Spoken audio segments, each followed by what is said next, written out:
A very warm welcome to this video where we are going to discuss certain aspects of space clearing. In our last video, we had a discussion on why it is important to heal your home or your workplace. What we discussed largely fell into three categories. A, there are essences of people who, when they come, they leave behind before they leave. B, there is some geopathic stress which might arise, which might cause harm at your workplace or at your home. And finally, there can be some spirit-related pollution at any place, which needs clearing.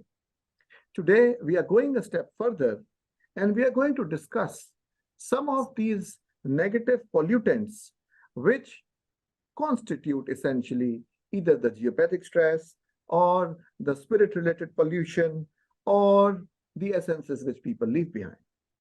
And to talk about it, I have again with me a very special guest.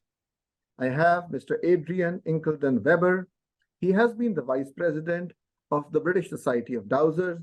He is an author par excellence of the book Heal Your Home and again Heal Your Home Part 2, as well as Spirit and Earth. I welcome you, Adrian, to this talk, and I hope that today our viewers will get the first-hand information about certain negative aspects which might affect their workplace or their home. Indeed, and it's nice to see you again, Prabal. Great. So, before we started recording, we were talking about, for example, thought forms and water veins and attachments to which a lot of people have not been acquainted with. So let me, you are at the liberty to speak about any of these things which you feel like first. Okay, let's go for attachments. I think that's a great one because everybody has them.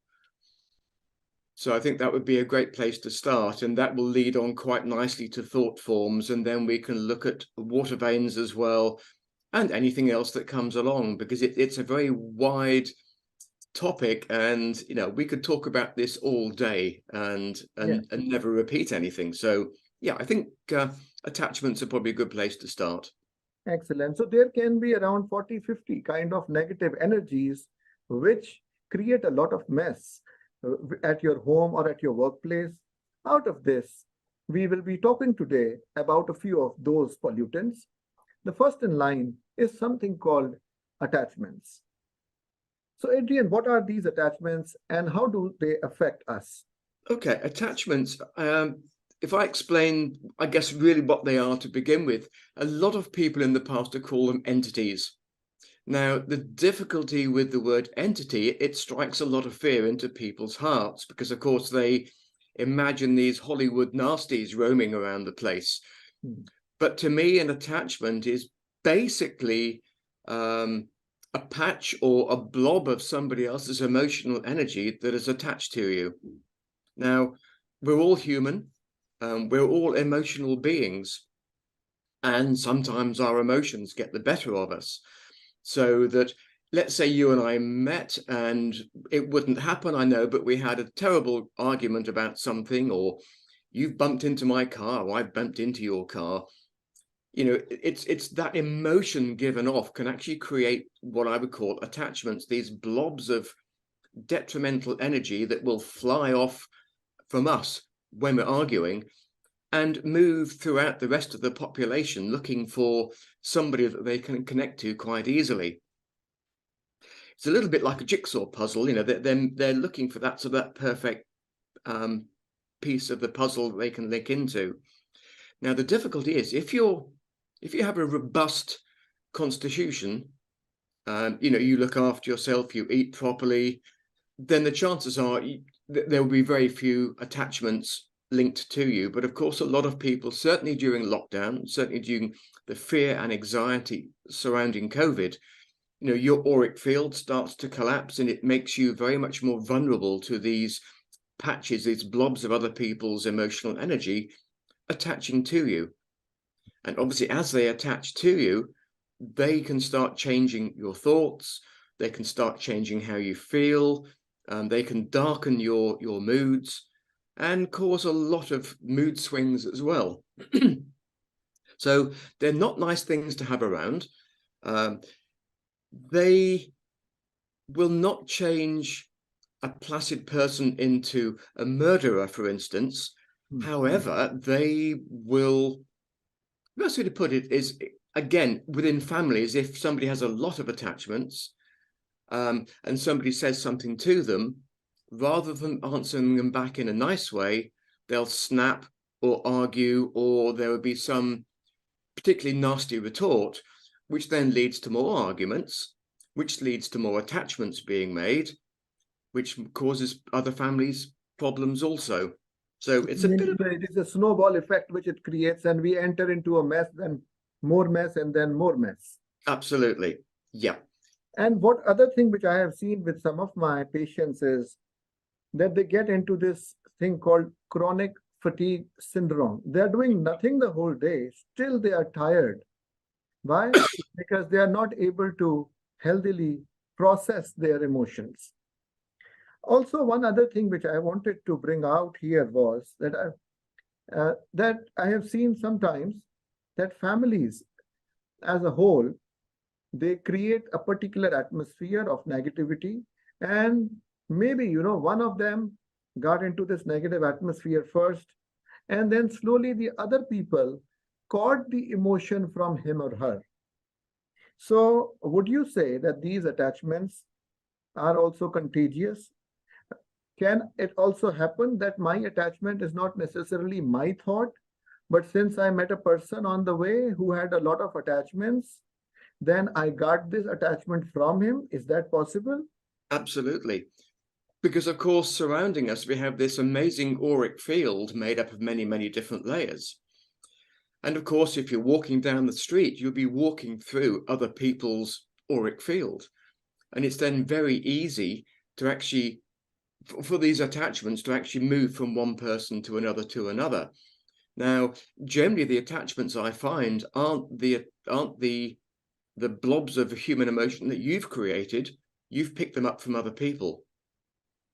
So, of course, if you're on the underground in London or within Delhi or on a bus, just walking through people, sitting at a cafe, you're vulnerable unless you protect yourself against it.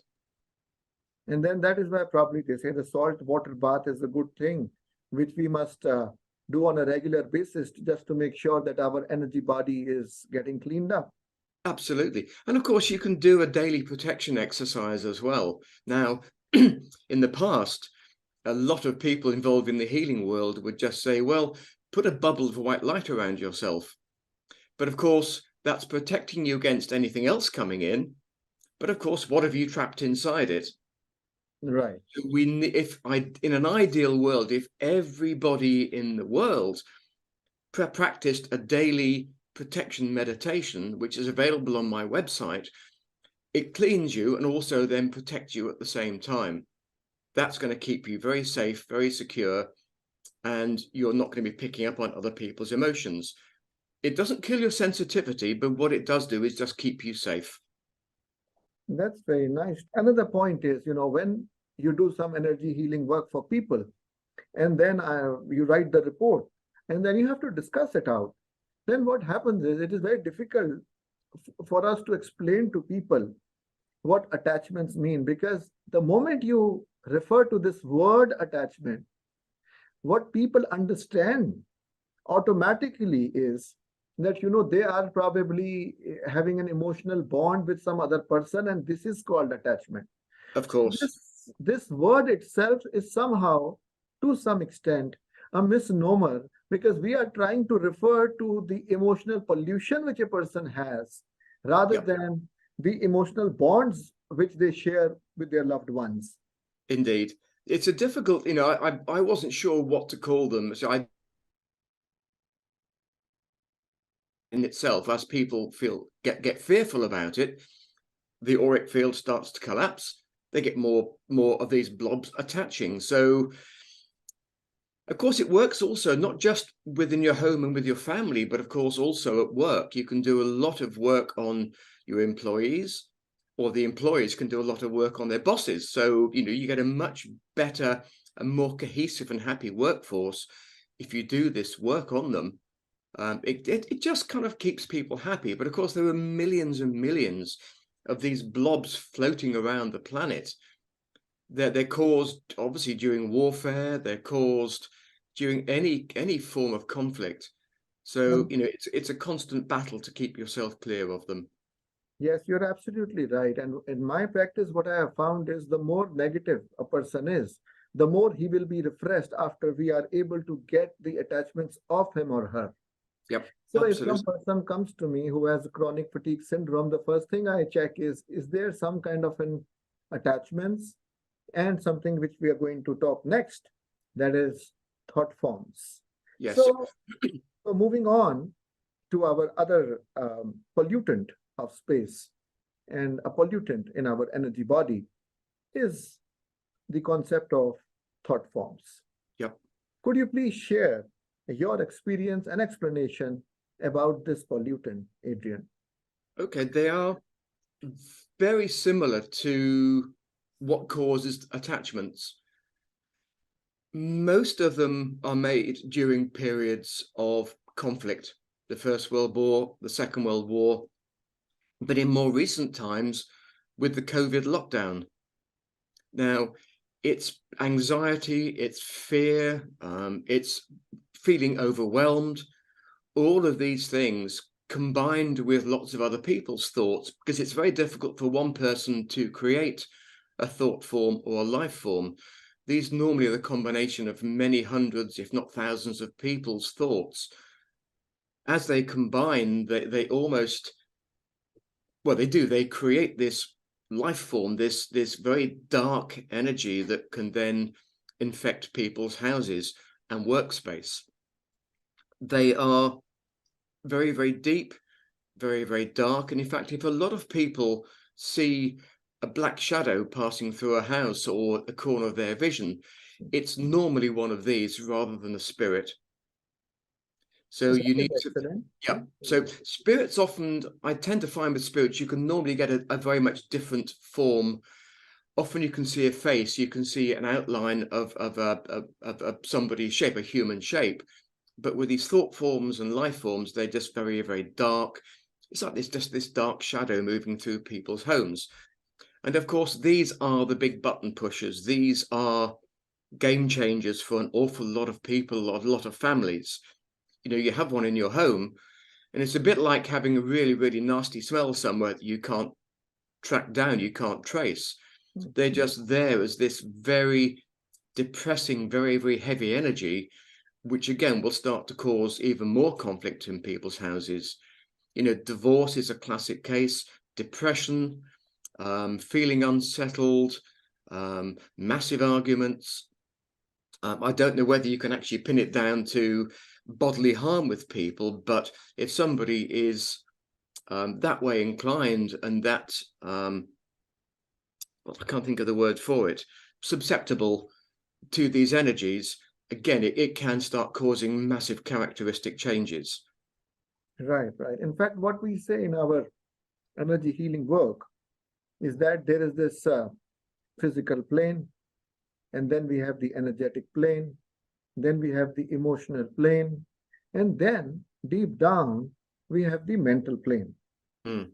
So probably the attachments, since they are more related with emotions and individual or inherited from the environment, they belong to the emotional plane.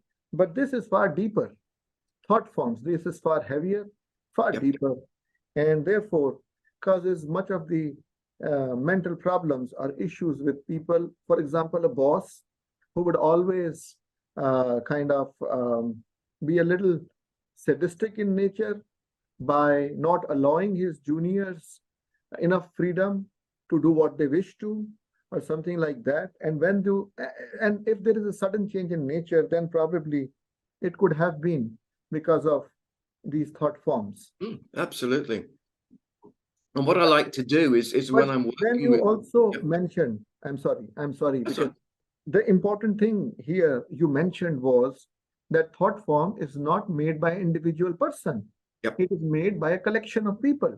And Yes. in our psychology world, we have the individual subconscious mind, and then deep down, we have the collective subconscious mind. And the collective subconscious mind shapes the individual subconscious mind, and the individual subconscious mind shapes the personality or the characteristics of the person. Yep. So, if the person belongs to a place where there is some kind of hatred or some kind of negative belief system, then what you mean to say probably is that we need to work on his or her thought forms in order to integrate him back into the normal society or make him positive again. Yep, absolutely.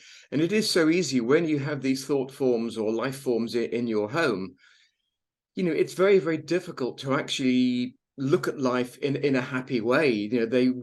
It's a bit like walking through a really, really dark fog. You can't see anything beyond your own fears at times, because they can create that sort of atmosphere. Certainly you're going to be feeling pretty down about life, quite depressed. And of course, as that happens, you can then invite more in, because they love the energies of people who are in turmoil. Right. So, one gets to another, which gets to another, and suddenly you find 3 or 4 in people's homes, and, pardon my language, but all hell is breaking loose. But of course, they don't know why. Oh, my son's taking on a different characteristic. Well, this poor sensitive lad, is under this. It's almost like a lead weight on his head, but he can't shift it. He's in that downward spiral. And by moving these things on, and I like to be able to find out when I'm working with clients, how long they've been in the house, how they were created. And by doing that, it makes it a lot easier to be able to move them on or to clear them from people's houses. But of course, wartime, classic, it's going to happen. But it surprised me when I was dowsing a client's house last year to suddenly say, when was this life form brought into existence? And it was something like early sort of 2020. So I thought, well, that's kind of strange. Is it conflict? No. So, okay, come on, what is it? And yeah, down to the COVID lockdown, that, just the sheer feeling of being overwhelmed, anxiety, the fear of death and illness, and it just brought these things to life. Understood.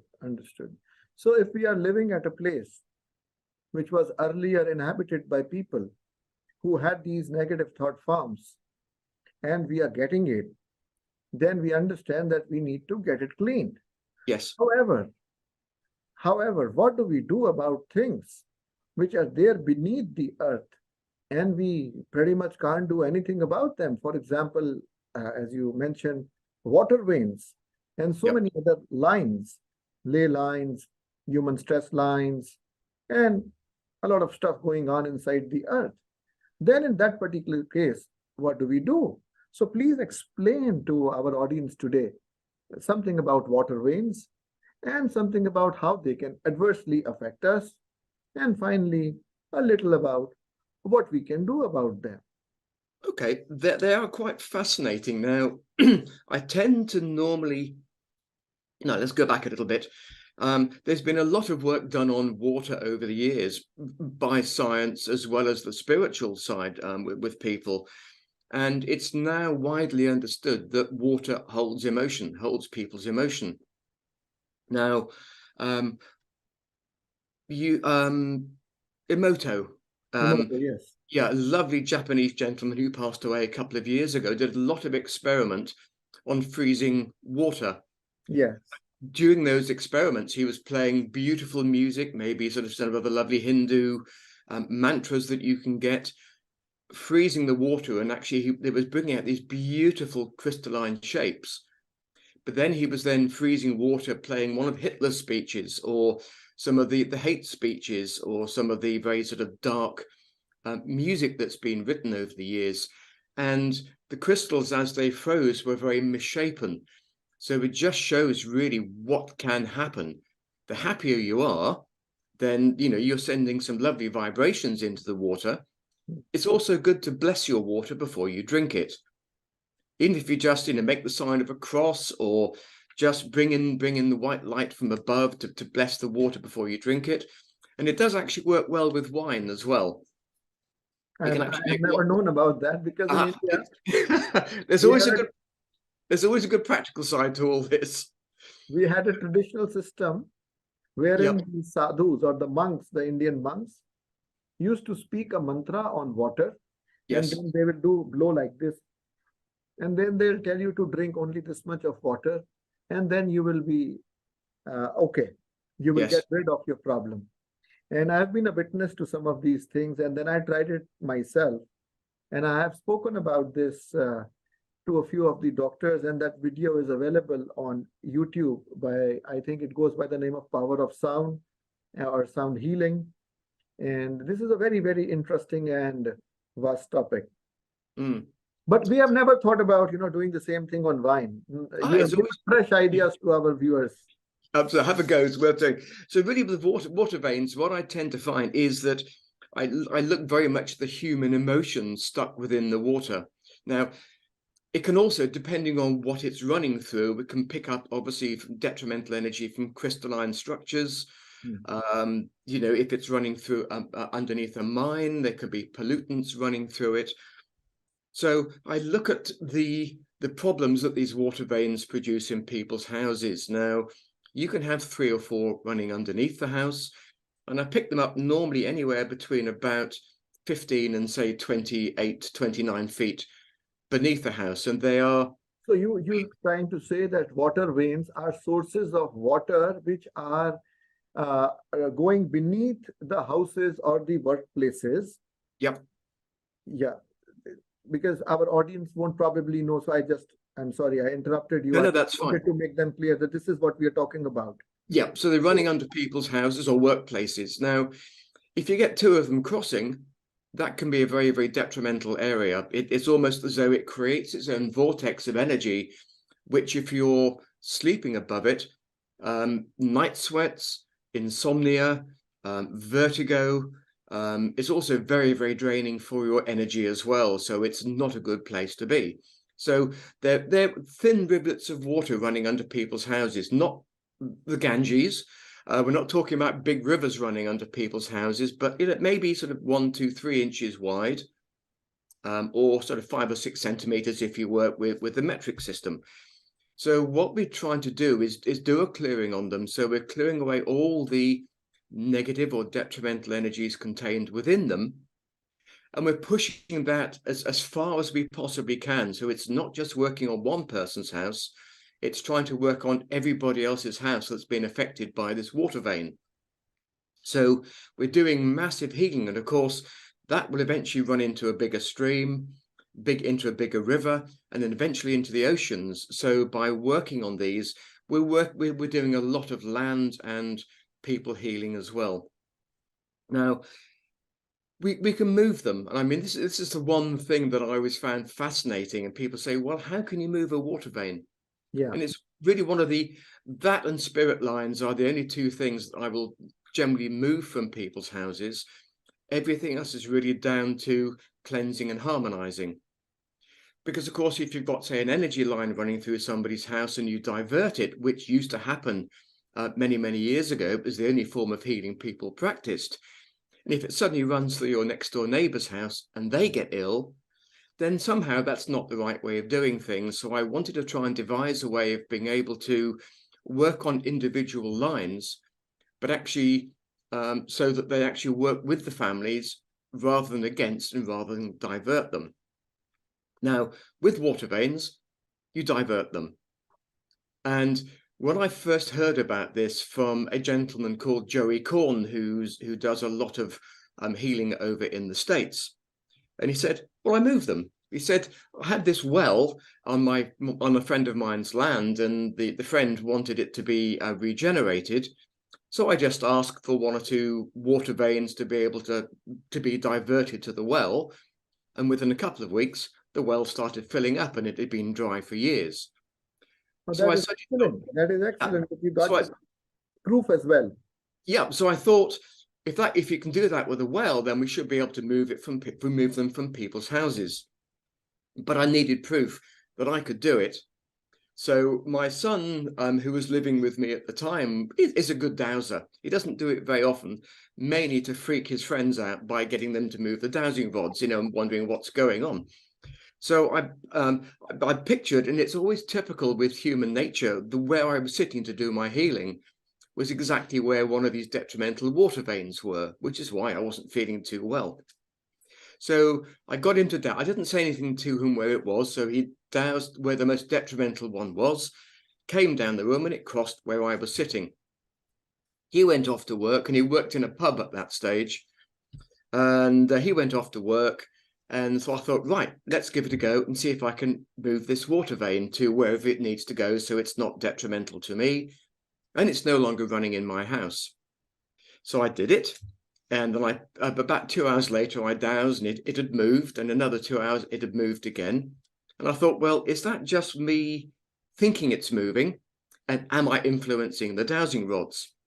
So I thought I better wait until my son Charles came back, which he did quite late. He pulled a late shift at the pub. So I was just sitting there kind of with my arms crossed, waiting for him. And he kind of walked through the door and he went, "What?" I said, don't talk to me like that. He said, "You obviously want me to do something, don't you?" I said, "Yeah." So I said, "Can you just go and douse that water vein for me again?" It was kind of, typical 17, 18-year-olds. Got the rods, walked down the room. They didn't move. So he turned around and walked back towards me, and because it was a big room, about 15 feet away from where it started, that's where it was. And then the next day we doused, it was actually outside the house. I hadn't told him what we were doing. So that to me gave me the proof, the proof that I needed to think, well, if I can do that in my house, I should be able to do it on other people's houses. So it's literally cleansing the stream to begin with of all the detrimental and inappropriate energies for all the families who are affected by the water vein, and then to actually move it away from the house. But I always move it at least 3 feet away. So if you have problems with ants, or you have problems with wasps' nests or bees' nests, they often will follow areas of detrimental energy. So the further you can move it away from your house and all the other people's houses that it affects, the chances are the ants will disappear, the wasps will go, as will the bees. And you then have a much, much happier house. Excellent, excellent. In fact, this is very dangerous. The crossings of the water veins are so dangerous. One of a very highly placed government official in 2020 suffered from a brain stroke. And after that, he has this incessant headaches. And he comes to me one day, and we tried to do some kind of energy work to make sure that he's okay. So once he becomes okay, then he asks me, "Why did this happen?" Then I said, "Okay, can you draw me the outline of where you stay?" So he drew me an outline, and then I did the work, and I marked the lines and whatever I could get. And incidentally, I could also get 2 of the water veins passing on through one of the corners of the house. So I just drew those water veins as well. Right at where they were intersecting was his pillow placed, where he was sleeping, and he suffered from such a grave issue. And these researches which have taken place in the Southern Europe region, they have found that people normally suffer from tumors or cancers, and if they sleep at the place where these intersections of these detrimental energy lines, they take place. Now, my point was just synchronizing what you said 10 minutes ago with what you said now. Can water veins be positive as well? Because as you were discussing about Dr. Emoto and his findings, so maybe that the water which is going beneath is positive, and maybe it is not that positive. In case it is positive, can the water vein be positive or beneficial Of course. to have? Yep, as indeed can energy lines and all these. But of course, when we do this work, we are, if you like, paid by our clients to find what's detrimental in the house. Right. So, of course, I always say to them, look, there's lots of other energy lines running through, there's other water courses running through, but because they're not detrimental, we don't need to do anything about them. But of course, as you work on all the bad water veins, the good ones are getting even better. So there'll be a very much more of a sort of a beneficial result by doing the healing work on the bad. But we will be always vulnerable if some water veins are going beneath us, because you never know. From the place where they are coming to us, you never know. They are going to catch some bad thought forms. And if yes, they can be careers. Today's good water vein might turn into a bad water vein, and we can't have every time our house cleaned from a professional. No, and that's always the difficulty. But what I often say to a lot of the people that I work on is that, obviously water veins can reopen if there's a period of heavy rain. You obviously get the monsoons in India, they can reopen. But what I often say to my clients is what we're trying to do is by initially getting rid of all these areas of geopathic stress, it allows the body to, what it should do naturally is repair itself, to heal itself. But of course, if you're living above a particularly bad zone, is, your immune system is going to drop. And of course, the geopathic stress and the problems overtake. So your body has no chance. And if we can restore that balance, then the immune system is going to sort of regenerate itself. Also by working on the thymus gland as well, if we can just regenerate that, that's going to help. So if a water vein does reopen, you should be robust enough to be able to fight off that new detrimental energy patterns. Right. Which brings me now to our next segment, where I would like to talk to you about some of the things which you have mentioned in your book, Heal Your Home Part 2. Yep. Of course, there has been a number of years after the coming of Heal Your Home, you brought in Heal Your Home Part 2, which is a lot expanded. But one thing which I noticed in the book was that many times, at many places, you have mentioned parallel and simultaneous life forms. For many negative energies, you have mentioned that we should always check that whether this thing is coming from a parallel or simultaneous life or not. Yep. So could you please shed some of your experiences and thoughts into this important aspect of energy clearing? It's a strange one, Prabal, because what really got me thinking is if we look at Einstein's theories, he said time is not linear. So if time isn't linear, can we actually have a past, present, or future Simultaneously? Yeah, at all. Because if we have now, which we have, which may last for a number of minutes or 20 minutes, but if time isn't from past, present, and future a straight line, then I pictured it very much like a ball of rubber bands. Lots of rubber bands put together and getting bigger and bigger and bigger. So it could be, say, for us, the Battle of Hastings in 1066. It could link in with how I'm feeling today. So because there's going to probably you mean to say the battlefield had the same space where my house is today? Yeah, and it's happening. Yeah, or we could be living. This is where it gets very complicated. So you've got all these different crossover points. Okay. So if 1066 is here and sort of 2023 or 2022 is very close by to that link point, I think that there could be a lot of energetic patterns coming from there which will affect us today. Right. It's a very difficult concept to grasp because this theory of line of time not being linear, if we look at it as completely curved or circles, then it's going to keep meeting each other, every generation or every 2 generations or 2 or 3 times during your life. Now, I tend to like the theory of if we living all of our lives at the same time, then whatever's happening with Adrian in a parallel life or simultaneous life, a dimensional life, can have a remarkable effect on how I'm feeling today. So what I try and do is when I'm doing any healing on a client, I look at any other lives that they may be leading that might be causing them detrimental problems. So I try and do a good clearing between it to be able to help all the lives that are living at the same time.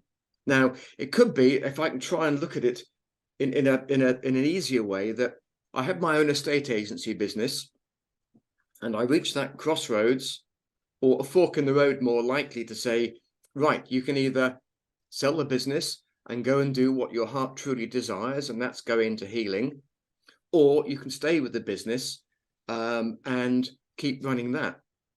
So there's one life with me now doing what I'm doing and very, very happy and stress-free. But on another parallel dimension, there could well be me still running in the estate agency business, miserable and wanting to get out of it, but having missed my chance. So what I like to try and do is, when we do the healing work, is to actually work on as many other parallel or simultaneous lives as I can, to be able to try and calm everything down.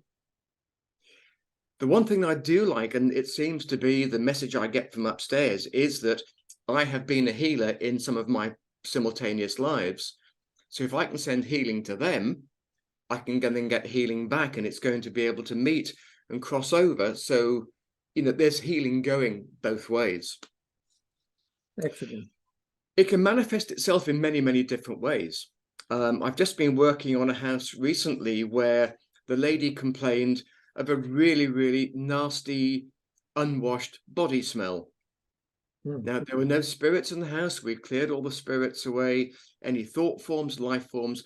The house was completely clear of everything that was detrimental, but this smell would not go away. So then you have to start looking at different dimensions. And all it is the family that were living in the house today weren't the family living in the house in this parallel dimension. Okay. They were not a particularly clean family. They didn't bath very often, because we're talking about quite a number of years in the past. Because, of course, a lot of the English people, before we came to India, never bathed. So it was you that actually taught the English how to be clean. Before that, we were sort of fairly dirty race. And that's exactly what was happening with this house. It was basically unwashed people. That smell was coming through this thin veil and affecting the people today. So I had to not only do a clearing on the house in this other dimension, but then had to almost pulling a thicker curtain across to stop any of those energies coming through. Next day, smell had gone. I see. So you mean this can be worded as a leakage from another dimension? Yep. All right. And also, don't forget that it can be an unhappiness. So if you wake up in the morning feeling really unhappy about something, it could be that the parallel life that you're leading is coming through to actually affect you in that way. So we need to look at very carefully where those problems are coming from, not just with inside us, but affected by somebody else. So in many religions, including the Hindu religion, especially the Eastern religion, we believe in the concept of reincarnation. Yes. And when you believe in the concept of reincarnation, there has to be your individual soul, which is again having another version, which is called the higher soul. Now, the higher soul may not necessarily have a lower soul in the form of you, but it can also have another use in different dimensions, or in leading your life simultaneously. Absolutely. And trying to evolve as a human being, or trying to evolve as a soul faster. And this might be a possibility. So there is a philosophy in when it comes to studying dreams, that when we dream, we go into a different dimension. Yes. And this is an area where the scientists are still working, and probably it will take some time until we are going to find some key inferences and key conclusions and confirmations regarding what do we do when we are sleeping and dreaming. I am reminded of a story in Zen. So there is a person who comes running in the morning to his master, and he says, "Master, I'm very confused. Can you help me?" He said, "Okay, sit down. What is it that you're confused about?" So this guy says, "Master, I had a dream yesterday when I was sleeping, and I dreamt that in my dream I have become a mosquito. Okay. The master said, okay, that is fine. So what? So he says, now, since I have woken up, I am not very sure whether I am a human being who was having this dream of living a life of a mosquito, or am I a mosquito who is now living a life, kind of a dream of a Yep. human being? So I guess these parallel lives and simultaneous lives, which you have taken into consideration and given a lot of space in your new book, Heal Your Home Part 2, kind of relates to this particular aspect in which of sleeping and dreaming, in which Mm. we use or consume 1/3 of our lives. Yes. It's interesting, just briefly on with dreams, I often tend to warn my clients that as I've done a healing, that dreams will become more vivid. And that people you haven't thought about for years may come into those dreams. And it's almost the subconscious mind's way of actually ridding itself of information it doesn't need anymore. And of course, as you can free up that brain space, a bit like a hard drive of a computer, if you can just free up that extra space, it allows new energies to come through, which you can then use to start moving forwards again. So, Excellent. yeah, people have reported some very, very interesting dreams, a week or so after I've done the work. That is something nice, because now since you have told it, I will make sure that in my healings, I also ask people to report any dreams, any unusual dreams which they have after the healing work has been done, because this might give us new insights into Absolutely. into this important aspect of parallel and simultaneous lives. Yep. So, Adrian, I'm so grateful and thankful to you. You have enlightened us today about so many aspects of the energy clearing work. We talked in detail about attachments, Mhm. that is the emotional pollutants, which can be either ours or it can be gained from from the environment or other people. We talked about thought forms, how the collective thoughts of people can affect us negatively. And we also talked about water veins and how something which is underneath our house or workplace can damage our health and can damage our prospects or damage our earnings. I am very grateful to you for shedding light on these important aspects, but I do look forward to a few more interactions with you on this subject in the near future. Thank you once again for being with me. A pleasure. A pleasure. Thank you for having me.